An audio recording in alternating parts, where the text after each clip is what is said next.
ఒకసారి chess బోర్డ్ని observe చేస్తే కొంతమంది ప్లేయర్స్ 10 సెకండ్స్లో ఫాస్ట్గా మూవ్ చేస్తుంటారు, అది కూడా 90% యాక్యురసీతో.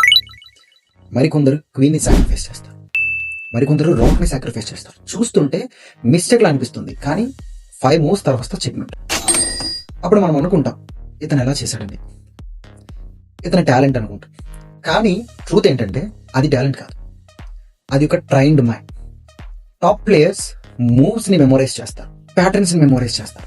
వాళ్ళ బ్రెయిన్ అంటుంది, ఇది నేను ముందే చూసాను, అదే ప్యాటర్న్ రికగ్నైజ్ చేస్తారు. అందుకే పెద్ద పెద్ద టాప్ ప్లేయర్స్ చాలా ఫాస్ట్గా ఆడతారు, ఎందుకంటే వాళ్ళు ఎవ్రీ మూవ్ని క్యాలిక్యులేట్ చేస్తారు. వాళ్ళ ఫ్యూచర్ని ఒక చంగ్గా చూస్తారు. ఈ మూవ్ తర్వాత అటాక్ వస్తుంది ఖచ్చితంగా, సో దెన్ అతను డిఫెన్స్ చేయడానికి ట్రై చేస్తాడు. అప్పుడు ఒక స్పేస్ ఓపెన్ అవుతుంది. కానీ చెస్ గేమ్లో బిగ్గెస్ట్ ఎనిమీ ఆపోనెంట్స్ అయితే కాదు, అవర్ ఓన్ ఎమోషన్స్.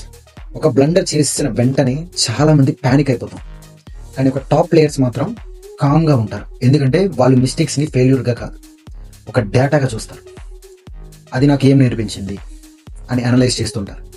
ఇంకొక సీక్రెట్ ఏంటంటే, ఒక గ్రేట్ ప్లేయర్స్ రెక్లెస్ కాదు, ఫియర్ఫుల్ కూడా కాదు.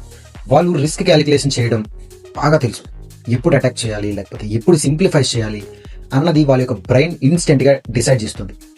మరి ఇంకొక డేంజరస్ హ్యాబిట్ ఏంటంటే, వాళ్ళు తమ మూవ్స్ని మాత్రమే కాదు, ఆపోనెంట్స్ యొక్క మైండ్ని కూడా అబ్జర్వ్ చేస్తారు. అతను అగ్రెసివా, అతను ప్రెజర్లో ప్యానిక్ అవుతున్నాడా, అతను స్లో థింకరా అని అబ్జర్వ్ చేస్తారు.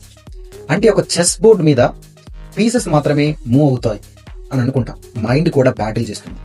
కానీ విని ఒక టాప్ ప్లేయర్స్ ఎక్కడ గేమ్ ఆడటం వల్ల గొప్ప వాళ్ళు కాలేదు, వాళ్ళు ప్రతి లూజ్ని అబ్జర్వ్ చేసి అండ్ అనలైజ్ చేసి దాని నుండి నేర్చుకుంటారు. సో అదే టైం మనకి ఉంది, మనం ఎక్కడ తప్పు చేస్తున్నాం అనేది అనలైజ్ చేయాలి. రాంగ్ జరిగిందంటే దాని నుండి నేర్చుకోవాలి తప్పించి అదే మనకి బట్టి నమ్మకూడదు.